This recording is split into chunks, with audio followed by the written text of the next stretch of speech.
Welcome once again, my friends, and thank you for stopping by to listen to an old storyteller. Today we have a story from Tennessee, and the title of this story is Sally Ann Thunder Whirlwind Crockett Bests Mike Fink.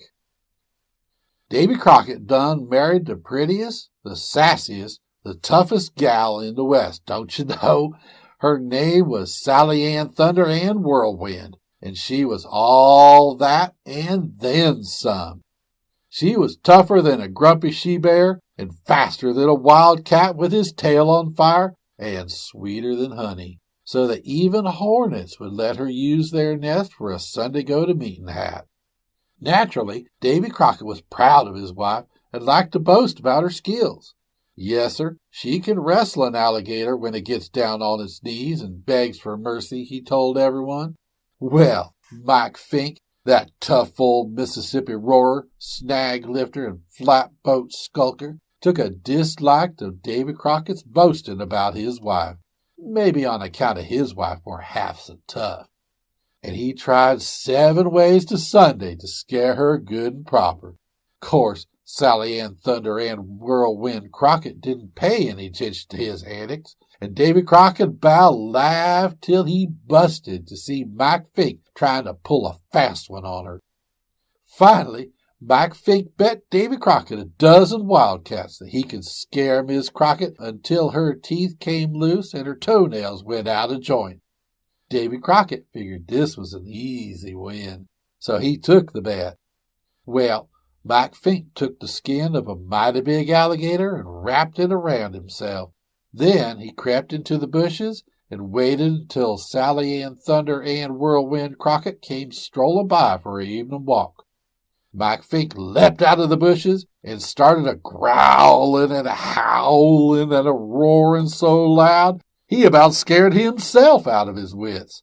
But not Miss Crockett, no sir. She put her hands on her hips and smirked at that raging critter like it was a misbehaving child. That made Mike Fink pretty mad. He was determined to scare the wits out of Sally Ann Thunder Ann Whirlwind Crockett if it was the last thing he did. He stretched out the claws on that gator skin and started walking toward Miss Crockett, reaching out to pull her into his deadly embrace. Now it was Sally Ann Thunder Ann Whirlwind Crockett's turn to get mad. "Don't you be fresh," she told that crazy critter. She gave him a glare so full of lightning that it lit up the sky from here to California. But Mike Fink kept a-coming, 'cause he was determined to win the bet.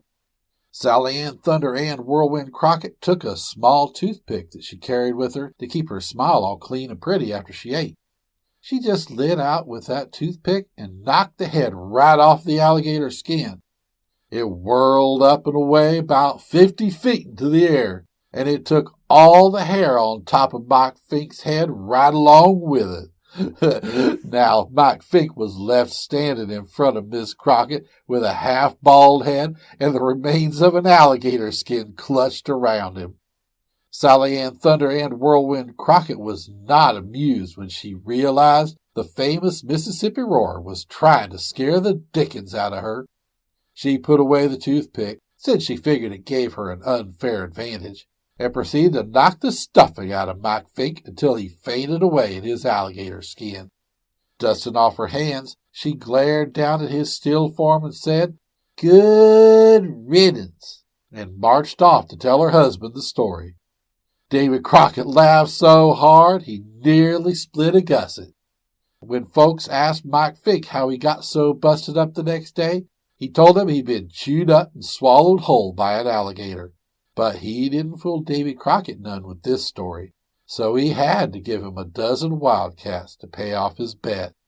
And Mike Fink never messed with Miss Crockett again. Thank you once again for listening to this story. If you enjoyed this story, please press that like button. Also, please help an old storyteller out by subscribing to my channel. The next story will be posted in a few days, so until then, may your story continue to be a good one.